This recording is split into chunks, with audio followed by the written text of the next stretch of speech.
يسعدني ويشرفني أن أقدم لكم اليوم السيد الفاضل مشرف التثقيف الصحي. ازيك يا دكتور؟ اهلا وسهلا.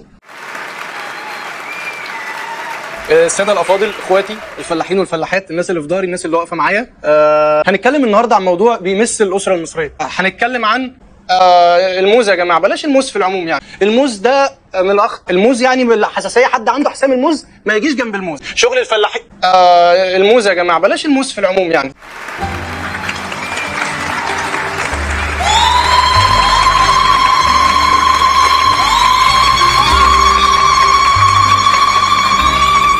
انا مندهش ومعجب جدا بالموضوع اللي انت تناولته في الندوه. كمان عجبني قوي التنوع والجدل اللي موجود في القاعه. ناس بتأيد وناس بتعارض، ده في حد ذاته مؤشر مهم جدا لنجاح الندوه. ربنا يخليك يا دكتور، ده احنا تلامذه حضرتك. العفو العفو. وبعدين حضرتك بسم الله ما شاء الله تناولته من كل الزوايا، وتأكد ان انا بكل امانه هنقل الصوره، صوره النجاح توصل لمين يعني؟ للسيد مدير الاداره. لا لو النبي بالله عليك ما تجيبش سيرتي هناك خالص، لا بحلو ولا بوحش.